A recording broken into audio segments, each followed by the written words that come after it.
1973 Mercury Cougar XR7.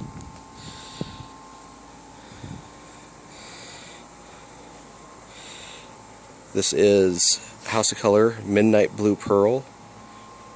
Emblems have all been color matched to the paint.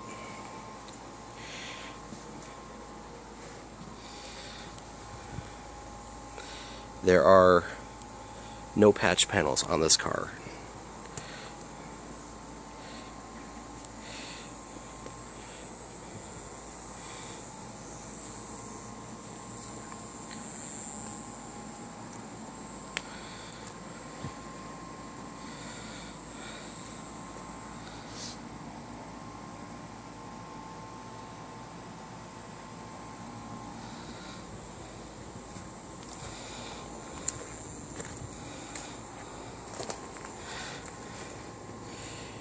American Racing rims with brand new tires. Wheel wells, underbelly, everything was stripped down to bare metal, redone.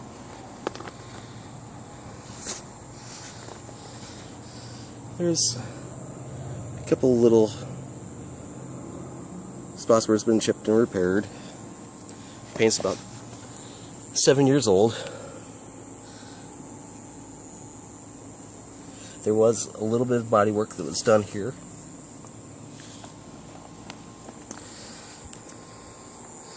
Again, no patch panels on this car. All original steel.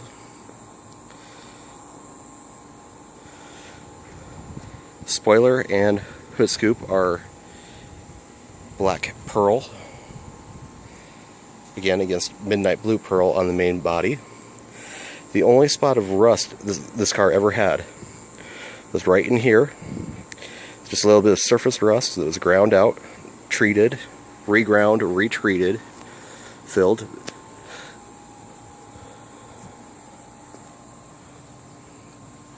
It does have the sequential tail lights. Front and rear bumpers were re-chromed when the paint was done. Fill tube for the fuel tank.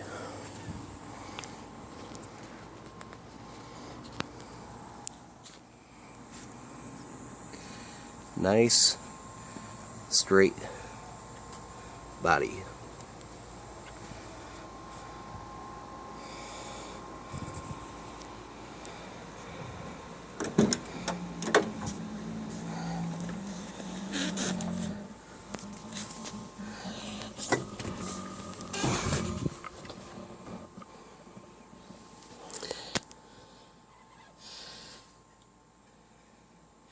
Interior was all redone with new insulation in the floors and the ceiling.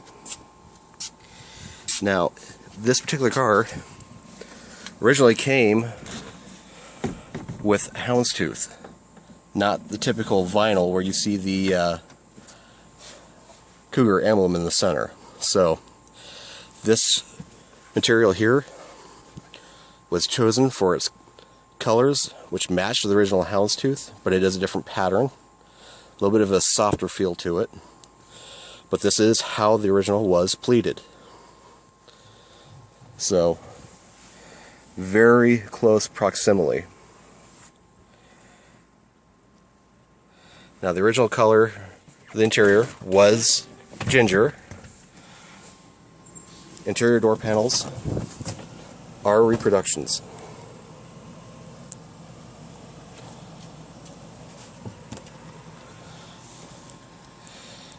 Now, there is a custom auto sound stereo right there. In the glove box, there is a port that's been added for auxiliary. I don't know if you can really see it there, but that's that shiny thing. Then the center console has the 10-disc CD changer that runs right off the main stereo. Here's the liner for the trunk. Brand new plaid.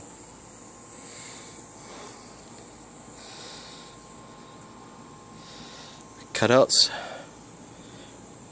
for the spoiler was made to exactly replicate an original cutout. Stickers for jack instructions and miscellaneous components are reproductions added in to try to make this car look as original as possible, except for obviously the color choice.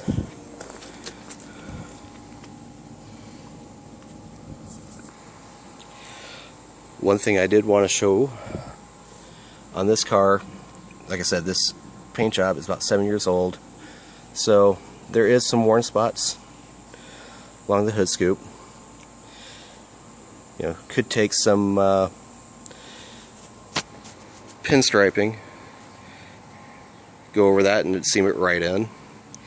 And then if you look real close, you will see there is a crack on the hood scoop there. Could be repaired,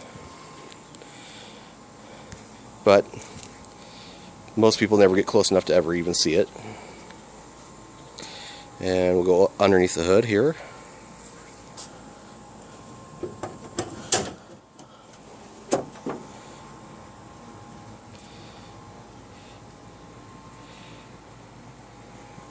Car does have factory AC. It has been converted to 134A, and it does have the chrome trim kit on it. Original tins come with the car if you don't like the chrome. It's got an MSD control module, and the points have been removed from the distributor. It has a Protronix Hall effect switch instead, so don't have to worry about that. Still has all the emissions controls if you need it. Car starts right up.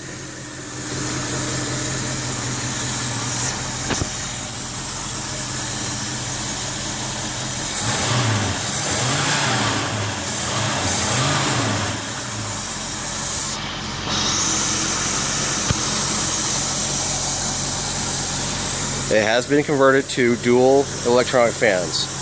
One pusher, one puller. Now those fans do run on a thermostatic switch at the engine block.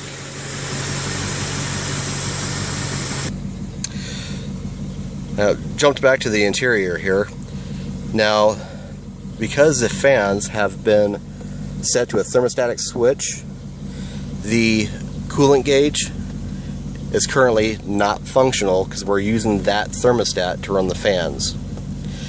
If you want to hook it back up, the wiring is still there. It's just tucked inside the wire loop on the top of the engine. You could wire it back up very easily, and you just have to come up with another way of running the fans. So the rest of the gauges, amp meter, like typical, doesn't work. Oil gauge works, got real good reading. As typical, clock doesn't work. Again, that can be fixed, but you know, even replacements typically don't last long on those. So up to you if it's even worth your hassle. Speedometer works perfectly fine. Mileage is accurate. We're at 118,000 miles on this car. Tach, that does need to have a new tachometer cable. It does work. Cable just snapped on that.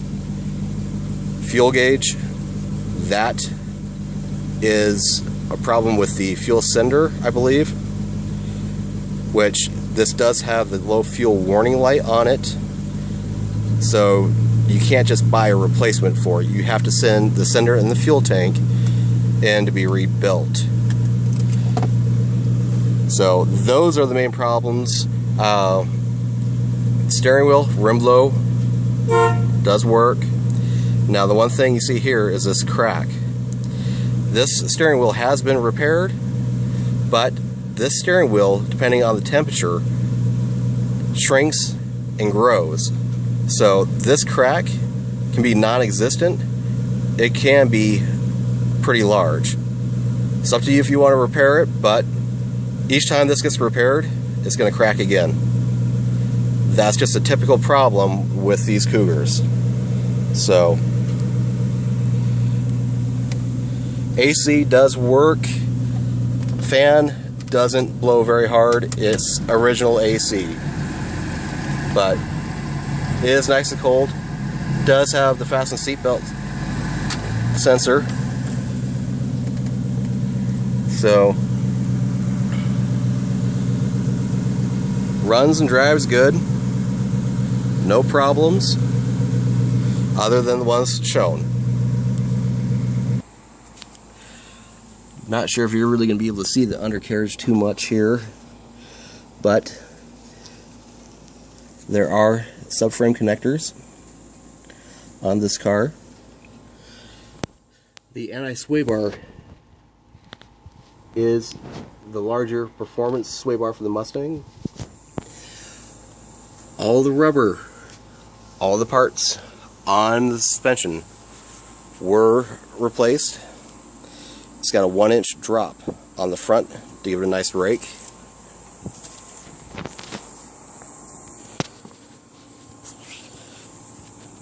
Rear leaf springs, along with the coil springs in the front, were replaced.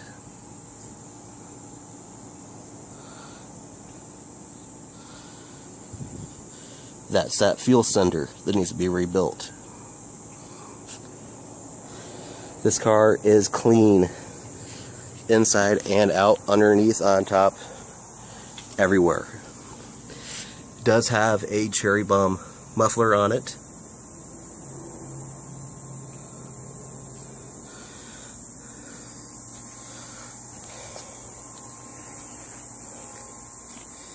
Again, very straight.